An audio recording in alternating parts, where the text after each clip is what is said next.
사람이 만든 책보다 책이 만든 사람이 더 많습니다. 내비책방. 안녕하세요. 내비책방입니다. 오늘 소개해드릴 책은 당신은 중산층입니까? 입니다. 서울대 교수 5인의 계층 갈등 대해부. 저자분들 소개해드릴게요. 강원택, 김병연, 안상훈, 이재열, 최인철.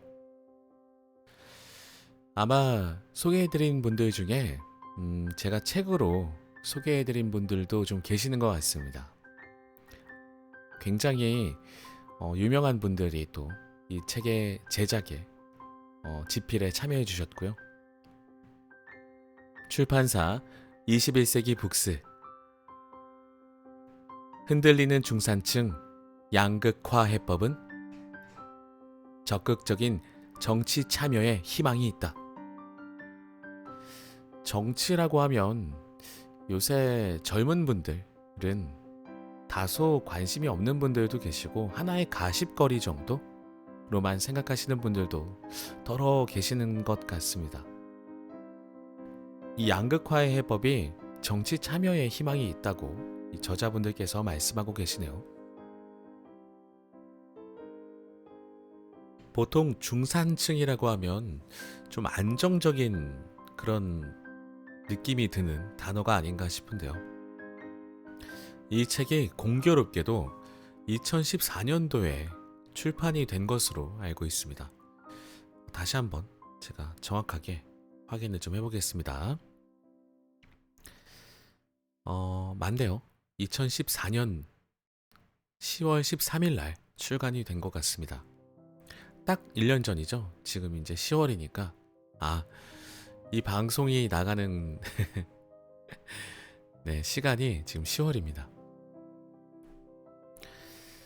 자, 10년 만에, 과연 10년 전에 이 저자분들께서 예측하셨던 한국의 갈등들이 현재 상황에서는 어떻게 사회적으로 드러나고 있는지 한번 찾아보는 것도 흥미로울 것 같습니다. 누구나 다 중산층을 먼저 꿈꾸고 그 다음에 그 이상으로 올라가고 싶은 또 욕심이 다들 있으시겠죠? 욕심이라는 단어가 다소 부정적이기 때문에 목표라고 하죠. 목표. 그런 목표들이 있으실 텐데, 자, 이 책을 통해서 계층 간의 갈등 분석, 당신은 중산층입니까? 한번 알아보도록 하겠습니다. 목차 소개부터 드려볼게요. 처음으로 책을 펴내면서 파트 1, 한국 사회에서는 누가 행복한가? 최인철. 행복이란 무엇인가? 나는 얼마나 행복한 편인가? 행복의 측정. 행복은 아파트 평수순인가? 요새는 어떤 부의 척도가 아파트가 된 것 같습니다.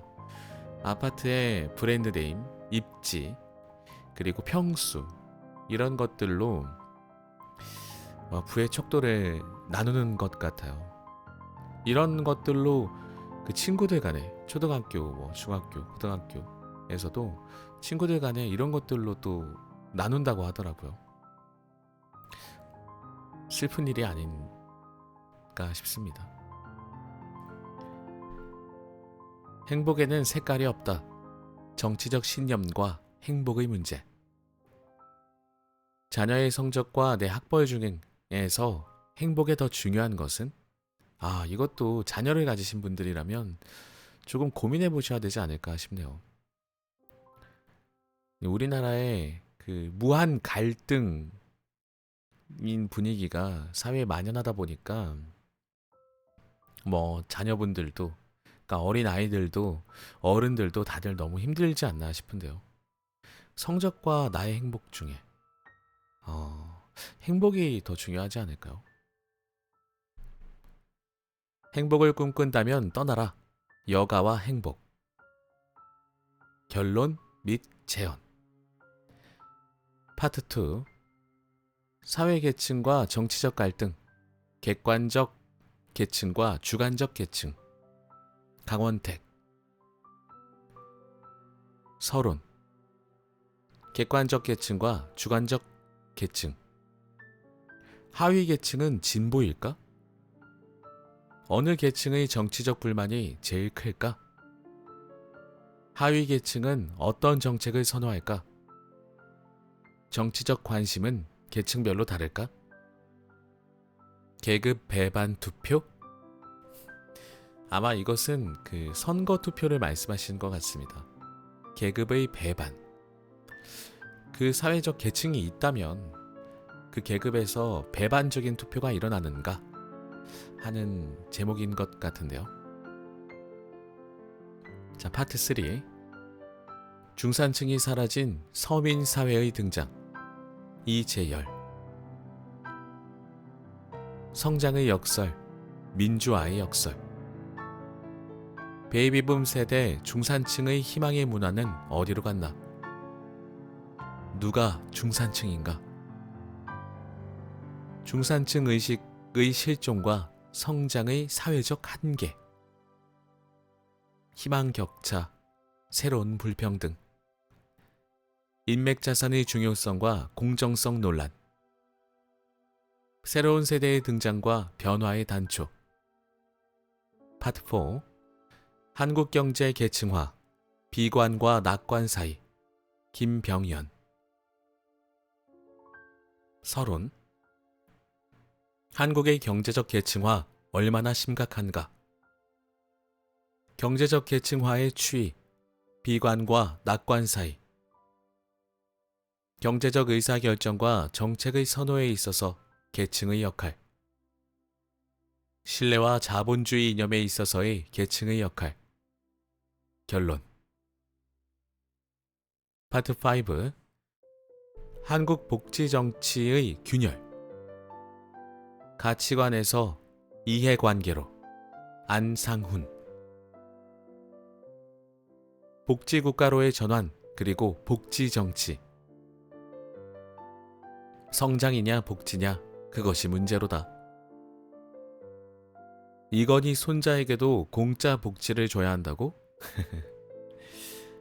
근데 이것이 복지라는 것은 그냥 기본적으로 부의 차등에 관계없이 국민들 모두가 누릴 수 있어야 하는 게 복지가 아닌가 싶기는 해요. 이건 제 개인적인 생각입니다만, 복지는 그것이고 그 이상의 어떤 관심과 보살핌은 계급이란 말도 좀 슬프네요. 부의 그 차이에 차등을 좀 둬야 된다고 생각합니다. 복지에 드는 돈은 부자들만 내야 한다고? 애 키우고 효도하는 건 가족의 의무라는데, 문화융성 코리아, 그들만의 잔치. 가치와 이해의 복지정치, 그리고 사회적 합의. 자, 뭔가 강의를 듣는 듯한 기분입니다. 여기에 계신 이 저자분들이 한 분 한 분 다 대단하신 분들이라서 제가 책으로도 소개를 해드린 적이 있는 분들도 계시고요. 그리고 제가 그 서울대 그 서가명강 시리즈를 종종 소개를 해드렸기 때문에 아마 익숙한 이름들도 보이실 겁니다. 각기 다른 분야의 교수님들이세요. 최인철 교수님 같은 경우에는 서울대 심리학과, 그리고 강원택 교수님은 서울대 정치외교학부, 이재열 교수님은 서울대 사회학과, 그리고 김병현 교수님은 서울대 경제학부시고요. 안상훈 교수님은 서울대 사회복지학과 교수님이십니다. 이 사회를 바라보는 다양한 전문 분야의 교수님들께서 본인 분야의 시선으로 아마 이 책을 함께 집필하신 게 아닌가 싶습니다. 그래서 더더욱 우리는 다양한 생각을 할 수 있겠죠. 자, 그러면 오늘의 책, 당신은 중산층입니까? 들어가도록 하겠습니다. 책을 펴내면서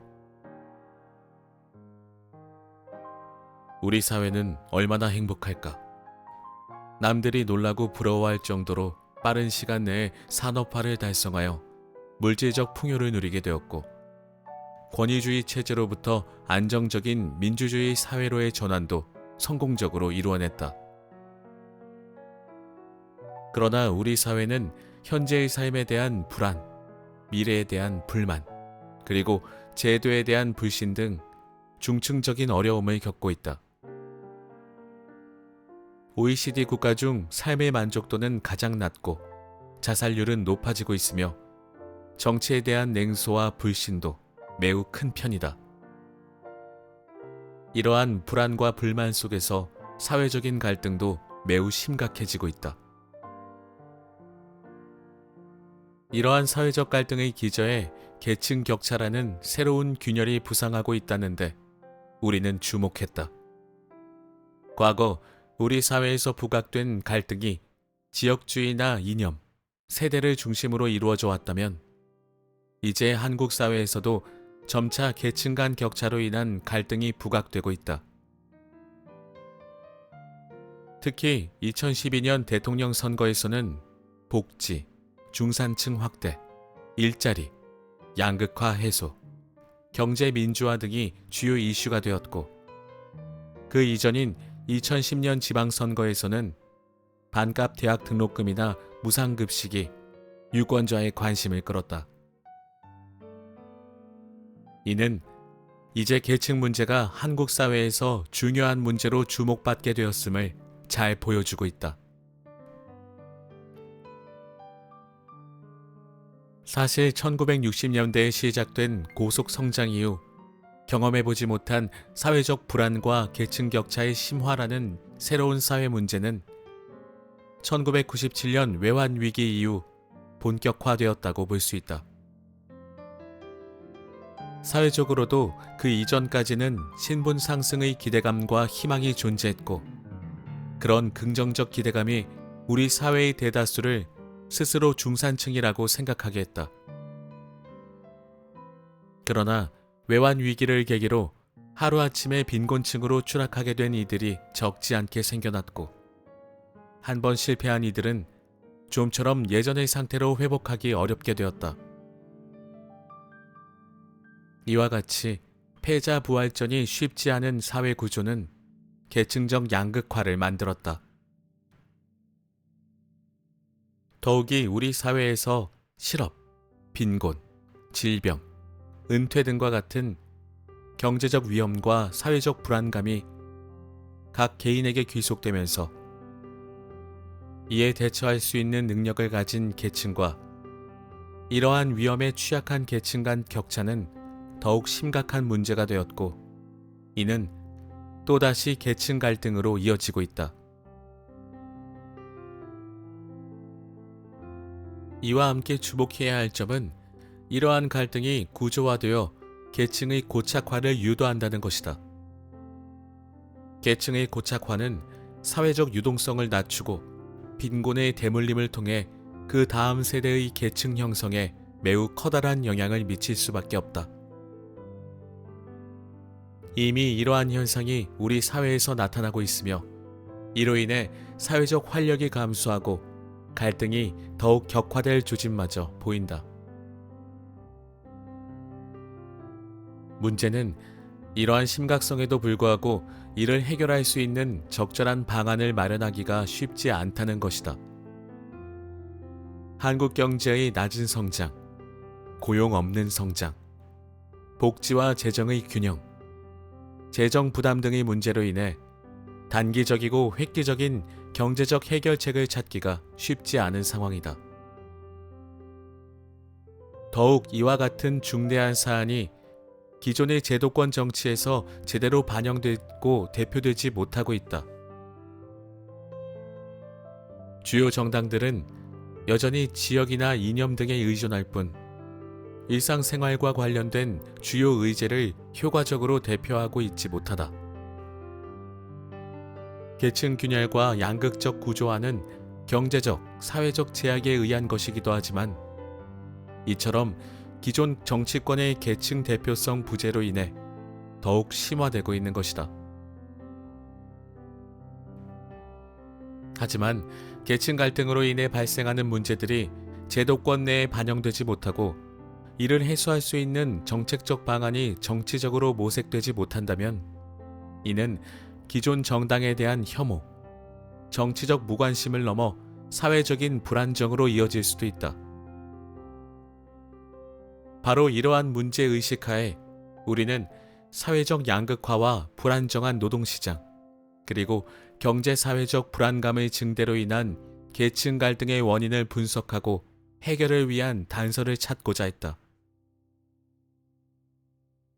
우리는 계층 갈등의 부상과 그로 인한 사회의 불안정이라는 오늘날 한국 사회의 중요한 문제를 해결하지 않고는 우리 사회의 통합과 안정, 그리고 발전을 이루는데 매우 큰 어려움을 겪을 수밖에 없다고 생각했다. 그러나 사실 계층으로 인한 사회적 갈등은 사회과학의 어느 한 분야에서만 관심을 갖거나 해결책을 모색할 수 없는 매우 복잡하고 어려운 문제다. 계층 갈등은 기본적으로 경제적인 것에서 비롯되지만 이는 또한 국가의 복지 정책이나 사회적 구조와도 긴밀히 연계되어 있으며 정치적인 대표성과도 관계된 문제이며 결국은 개인 삶의 행복과 희망에 큰 영향을 미치는 것이기도 하다. 그런 이유로 우리는 사회과학 분야의 여러 학문의 주요 개념과 아이디어를 함께 적용한 학제적 협력을 통해 다차원적으로 계층 갈등의 원인과 그 문제의 해결을 위한 대응책을 모색하고자 했다. 사회 갈등과 계층을 다룬 기존 연구들이 대체로 단일의 학문적 영역에서 연구가 진행되었다는 점에서 경제학, 사회학, 심리학, 사회복지학, 정치학 등 사회과학 다섯 영역 간의 학제적 연구라는 우리의 시도는 나름대로 의미가 있다고 생각한다. 이러한 시도는 단지 학술적인 의미뿐만 아니라 연구에 참여한 우리들에게도 매우 귀중한 기회를 만들어 주었다. 사실 사회과학대학이라는 동일한 공간 내에 있으면서도 같은 주제에 대해 함께 고민하고 토론할 수 있는 기회가 많지 않았기 때문에 이번의 공동작업은 우리 연구진들 간에 학술적으로 교류하면서 인접 학문의 시각을 통해 연구 대상에 대한 이해와 관심의 폭을 넓힐 수 있는 소중한 시간이었다. 이 연구가 진행되는 동안 여러 가지 꾸준히 일을 도맡아 처리해준 정치학과 박사과정의 길정아 양에게 고맙다는 말을 전하고 싶다. 또한 편집 일을 맡아 좋은 책을 만들기 위해 애를 써준 21세기 북스의 남연정 씨께도 감사의 인사를 전한다. 이 연구는 서울대학교의 2013년도 기초학문 사회과학 분야 인재 육성 기반 연구 지원 사업의 도움으로 이루어질 수 있었다. 좋은 연구를 행할 수 있게 지원해준데 그것에 대해 감사한다. 세월호 참사를 통해 많은 사람들이 깨닫게 된 것처럼 이제 우리 사회는 이전과 다른 새로운 패러다임으로의 변화가 절박한 상황이 되었다. 함께 더불어 사는 사회의 중요성도 새삼스럽지만 큰 깨달음 중 하나였다. 계층 갈등 역시 우리가 더불어 살아가는 사회로 발전해 나가기 위해서는 반드시 해결되어야 할 중요한 과제 중 하나일 것이다. 이 연구가 이 사안의 중대함과 심각성을 일깨우는데 조그마한 기여라도 할 수 있다면 우리에게 커다란 기쁨이 될 것이다. 강호재연의 많은 관심과 질정을 기대한다. 2014년 8월 저자들을 대표하여 강원택.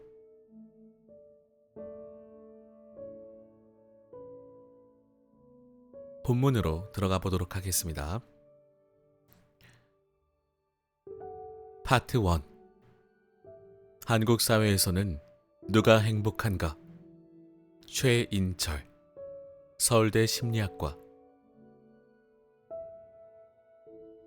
행복이란 무엇인가? 지난 30여 년간 행복의 선행 조건과 행복의 혜택에 관한 많은 연구가 심리학을 비롯한 다양한 학문 분야에서 축적되어 왔다. 특히 성별, 연령, 수입, 인종 등 인구 통계학적 변인들, 신뢰, 정치제도, 부패 등 사회문화적 요인들, 그리고 성격, 가치관, 사고방식 등 심리적 변인들의 중요성에 대한 연구들이 활발하게 진행되어 왔다. 최근 이런 학문적 성과를 토대로 행복을 국가의 중요 정책 목표로 설정해야 한다는 국가 및 UN 수준의 담론이 진행되면서 행복에 대한 관심이 우리 사회에서 커지게 되었다. 특히 국가 간 행복 순위에서 한국이 경제적 수준에 비해 현저히 낮은 것에 대한 자성과 대책의 일환으로 우리 사회의 행복 수준 제고에 대한 관심이 높아지게 되었다. 국가의 행복을 하나의 지표로 순위 매기는 것이 학문적 관점에서 보면 그리 타당하지 않음에도 불구하고 국가 간 행복 순위는 우리 사회에 관심 있는 담론 주제가 되었다.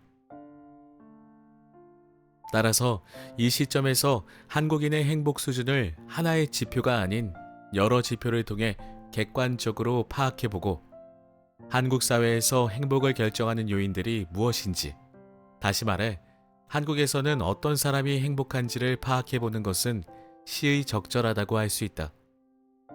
더 나아가 한 개인이 사회에서 차지하고 있는 상대적 위치, 즉 계층이 행복과 어떤 관련을 맺고 있는지 파악해 계층에 따른 소득, 교육, 건강의 불평등이 행복에서의 불평등까지 유발하는지를 검토해보고 그런 불평등을 해소할 수 있는 개인적, 사회적 장치들을 고민해보는 것은 매우 의미 있는 작업일 것이다.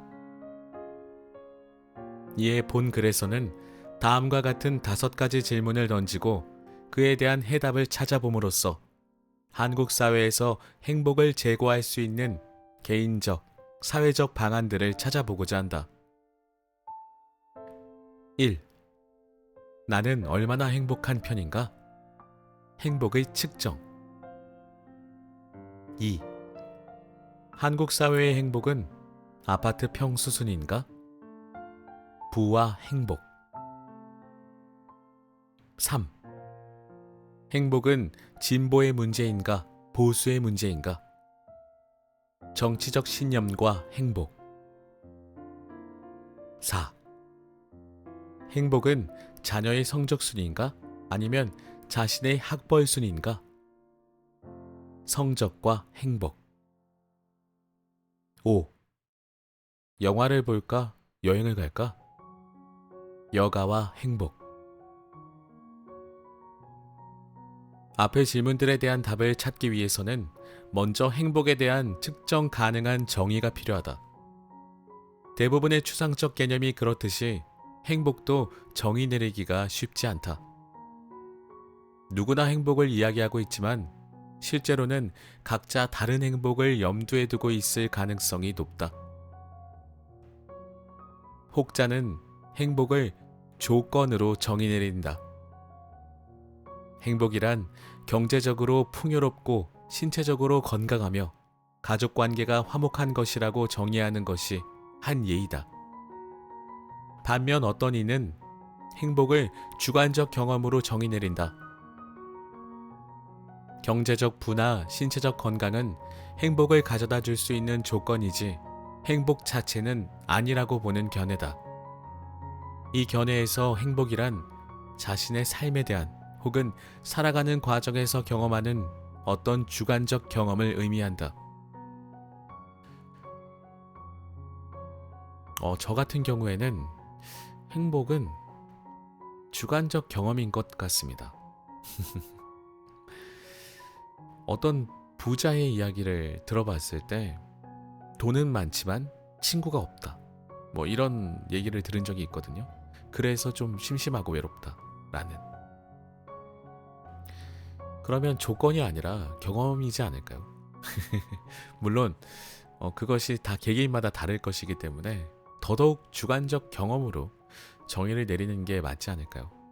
하는 생각을 해봅니다. 그런데 어떤 주관적 경험을 행복으로 규정할 것인가를 놓고 이 안에서 다시 의견이 나뉜다. 책에서도 그 내용을 다루고 있네요. 혹자는 즐거움으로 대표되는 긍정적인 정서 경험이 행복의 핵심이라 보고, 어떤 이는 의미의 경험 또는 자아 실현 같은 것을 행복의 핵심이라 보기도 한다. 행복에 대한 이런 다양한 정의는 일반인들 사이에서만 발견되는 것이 아니라 학문간에도, 또한 학자들 사이에서도 발견된다.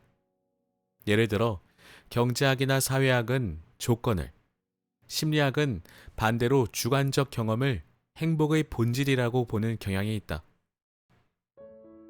심리학자들 내부에서도 즐거움을 행복의 본질이라고 보는 소위 쾌락주의적 전통을 따르는 학자들이 있는가 하면, 의미와 성장을 행복의 본질이라고 보는 소위 자아실현적 전통을 따르는 학자들도 있다. 최근의 추세는 조건과 주관적 경험 중 주관적 경험을 행복의 본질이라고 보는 견해가 대세다. 즉, 주관적 행복 혹은 주관적 안정감이라고 부르는 개념을 통해 행복을 자기 삶에 대한 개인의 주관적인 평가로 규정하는 움직임이 대세를 이루고 있다. 이런 움직임은 삶의 물질적인 조건들, 그 중에서도 특히 경제적인 부가 주관적 행복에 미치는 영향이 크지 않다는 연구 결과에 근거하고 있다. GDP로 측정되는 한 사회의 경제적 부가 개인의 삶의 질을 가장 잘 나타내는 측정치가 될 수 없다는 사르코지 위원회의 결론이나, 주관적 행복을 국가와 유엔의 주요 목표로 설정한 유엔 세계 행복 보고서가 이를 잘 대변한다. 따라서 이 글에서도 행복을 자기 삶에 대한 개인의 주관적 평가라고 정의 내리고, 한국인의 주관적인 행복에 영향을 주는 조건들의 영향력을 살펴볼 것이다. 특히 경제적 수준, 부의 수준, 그리고 교육 수준에 의해 규정되는 계층이 행복과 맺고 있는 관계를 집중적으로 살펴볼 예정이다. 주관적 행복을 행복의 본질로 규정하고 나면 그 다음 해결해야 할 문제는 주관적 행복의 요소를 정하는 것이다. 앞서 소개했듯 쾌락주의적 전통에서는 즐거움과 만족을 주관적 행복의 주요 요소로 본다. 특히 심리학에서는 주관적 안정감이라는 용어를 제안한 에드 디너의 연구에 기초해 자기 삶에 대한 만족감, 긍정 정서 경험, 부정 정서 경험을 합하여 주관적 행복을 측정하는 전통을 따르고 있다. 긍정 정서 경험과 부정 정서 경험의 차이를 계산해 다시 정서 균형을 계산하면 결국 주관적 행복이란 자기 삶에 대한 인지적 평가인 만족감과 자기 삶에서 경험하는 정서적 경험, 즉 정서 균형으로 구성된다고 할 수 있다. 한마디로 행복이란 불쾌한 감정보다 유쾌한 감정을 더 많이 경험하면서 자신의 삶의 만족감이 높은 것이라고 할 수 있다. 그러나 행복이라고 칭할 수 있는 주관적 경험에 정서적 경험과 만족감만 있는 것은 아니다.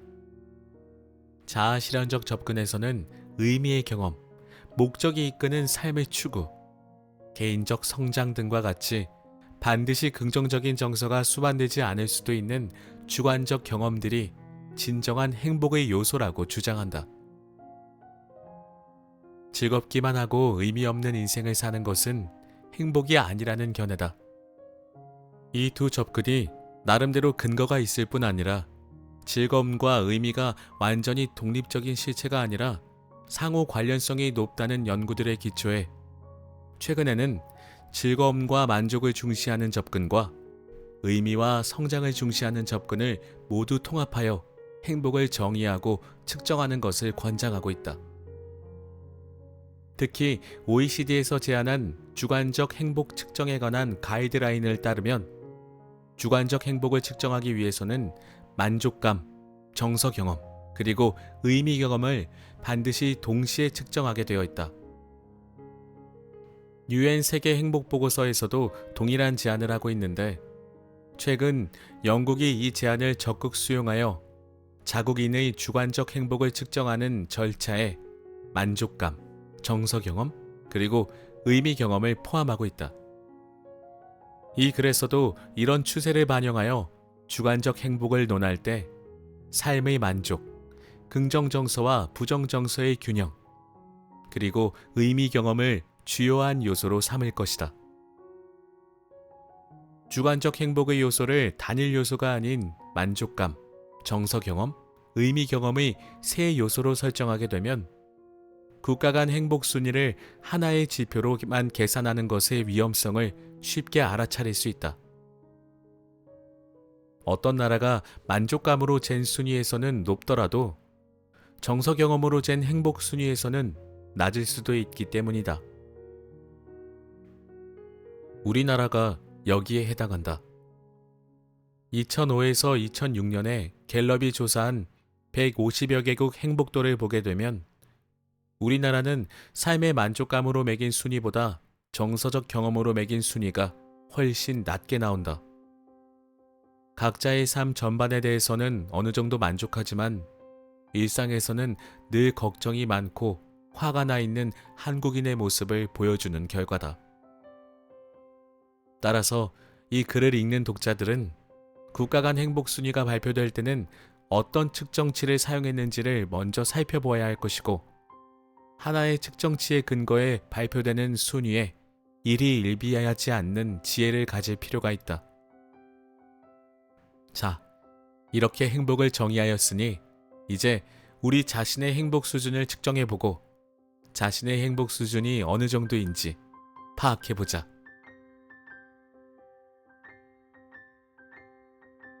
나는 얼마나 행복한 편인가? 행복의 측정. 자신의 행복 수준을 가늠해보기 위해서는 한국인의 행복 분포를 파악하는 것이 우선이다. 본 연구팀은 서울 시내에 거주하는 성인 약 1000명을 대상으로 OECD 가이드라인과 영국 통계청의 절차를 참고해 주관적 행복을 측정했다. 다시 말해 삶에 대한 만족도, 긍정 정서 및 부정 정서 경험, 그리고 삶의 의미 경험을 각각 측정했다.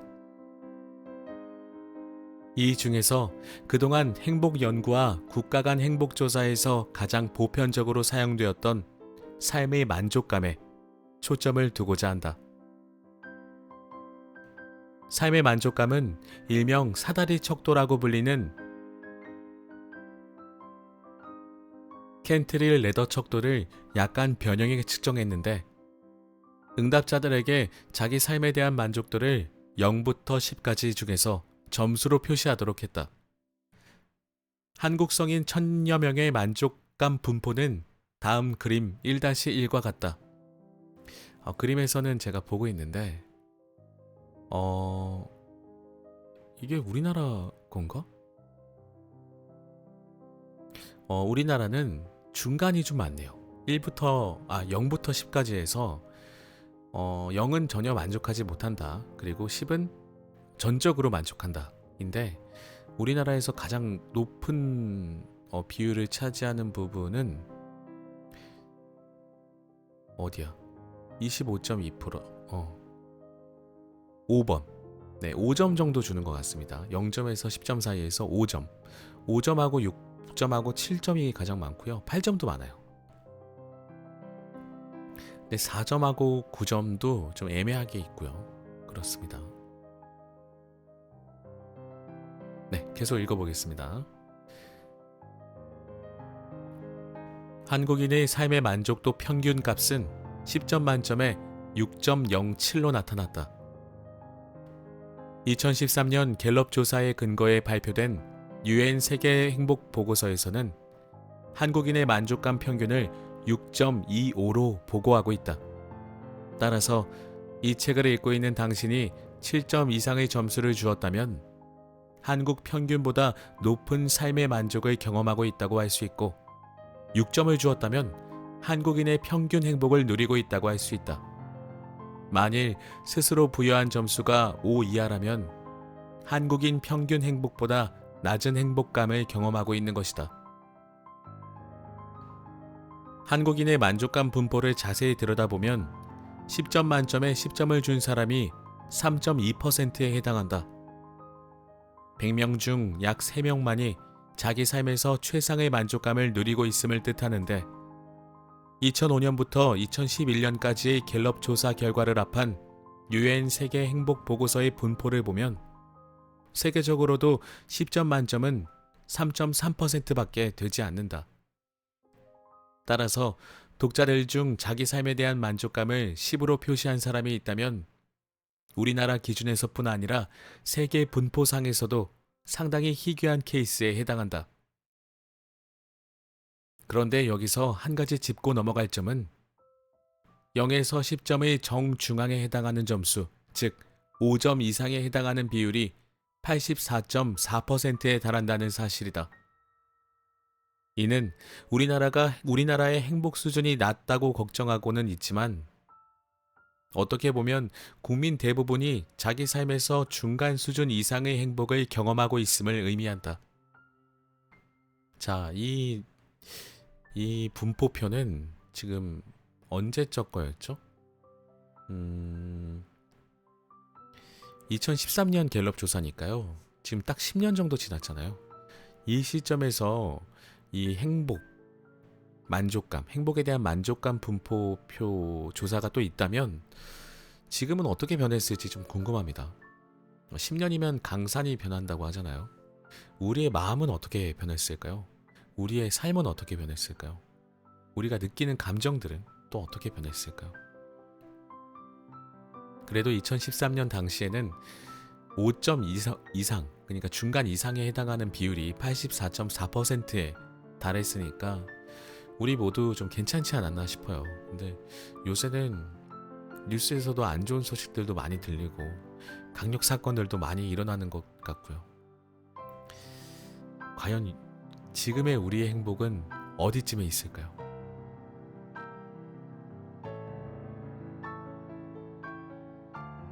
실제로 한국인 대부분은 행복한 편이다. 다시 말해, 한국인의 행복 수준이 낮다고 지나치게 문제의식을 가질 필요는 없다는 것이다.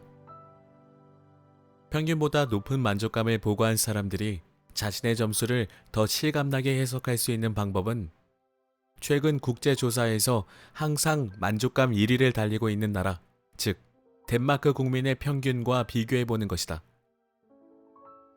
덴마크 국민의 평균 만족도 점수는 8에 가깝다. 따라서 자신이 8이나 그 이상의 만족감을 느끼고 있다면 몸은 비록 한국에 있으나 주관적으로는 덴마크 국민들만큼 행복감을 누리고 있다고 해석할 수 있다. 반면 한국인 평균보다 낮은 만족감을 보고한 사람들 중에서 자신의 점수가 3점 이하라면 경고 사인을 받았다고 생각할 필요가 있다. 2012년 유엔 세계 행복 보고서에 따르면 삶의 만족도가 가장 낮은 나라가 아프리카의 토고인데, 토고인의 평균 만족도가 3점이다. 따라서 자신의 만족감이 3 이하라면 몸은 대한민국에서 살고 있으나 마음 상태는 토고인과 비슷하다고 보면 된다.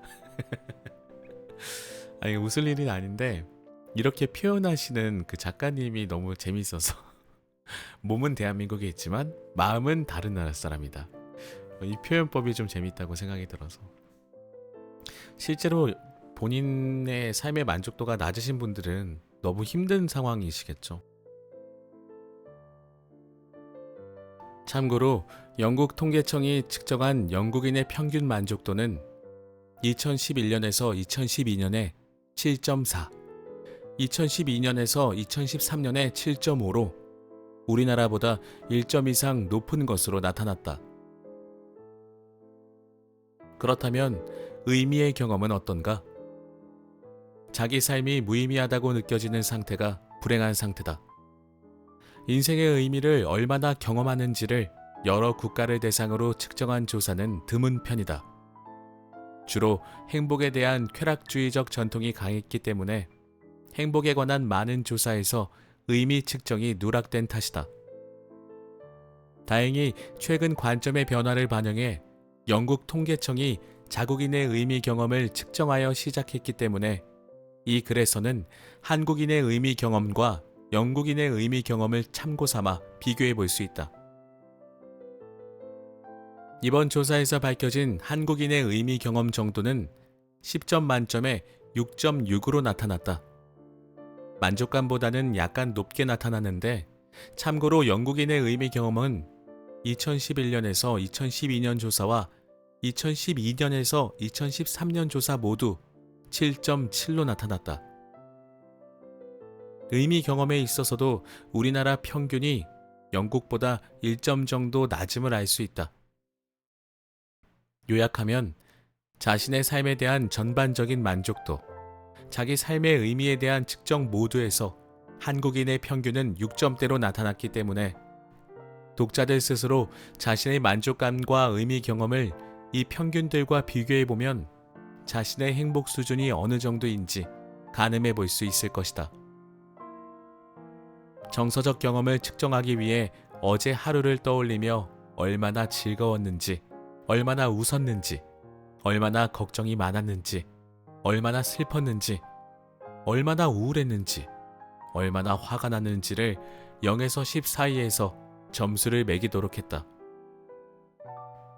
여기서는 영국 조사에서도 사용한 걱정에 대한 질문을 통해 부정정서 수준만을 다루고자 한다. 이 질문에 대한 한국인의 평균치는 3.86이었고 영국인의 평균치는 2011년에서 12년에 3.1, 2012년에서 13년에 3.0이었다. 우리가 일상에서 경험하는 걱정 수준이 영국인들의 걱정 수준보다 높음을 알 수 있다. 만일 독자 여러분이 걱정 질문에 대해 4보다 높은 점수를 매겼다면 한국인 평균보다 걱정이 더 많은 편이라고 해석할 수 있다. 네, 오늘의 책 당신은 중산층입니까?는 여기까지 소개해드릴 수 있을 것 같습니다. 각 사회과학 분야의 교수님들이 모이셔서 이 대한민국의 계층 갈등에 대한 분석을 내놓은 이 책이 비록 10년 전에 발간이 됐지만 지금에 와서도 충분히 우리가 10년 전을 되돌아보면서 많은 것들을 알 수 있을 것 같아요. 그 당시엔 이랬는데, 그리고 그때 예측은 이랬는데 지금 현재는 과연 어떻게 되었을지 궁금하기도 하고요.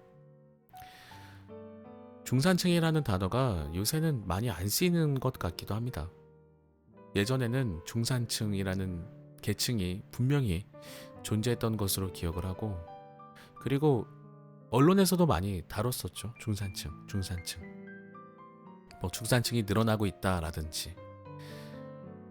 자칫하면은 계층 간 갈등을 좀 유발할 수 있는 단어일 수도 있어요. 왜냐하면 본인이 생각하기에 따라서 내가 저기에 들어갈 수 있는지 없는지, 있다면 좋고 없다면 좀 서운할 거고 그럴 수 있기 때문에 뭐 부정적인 그런 뉘앙스도 있기는 한 것 같습니다만, 만약에 그런 계층의 갈등이 있다면 어떻게 해서든 국가에서 다양한 정책 그리고 사회적인 운동을 통해서 이것들을 극복해 나가야 되지 않을까 싶네요. 계속해서 발전하는 과학기술들을 보면서 결론은 사람들은 사람들과 강한 유대감 그리고 강한 신뢰가 있는 소통을 통해서 살아갈 수밖에 없다라는 생각을 하고 있습니다. 아무튼 뭐 다소 어려운 책일 수는 있겠지만 저도 읽으면서 제가 잘 읽고 있는지도 좀 방황하는 느낌이 들기도 했던 자, 오늘의 책 당신은 중산층입니까? 한번 천천히 읽어보시면 많은 깨달음과 그리고 정보들을 알 수 있는 그런 책인 것 같습니다. 네, 오늘의 책 소개는 여기까지 하겠고요. 다음 시간에는 또 다른 책으로 찾아뵙도록 하겠습니다. 들어주신 모든 분들 감사드립니다. 항상 건강하시길 바랍니다. 감사합니다.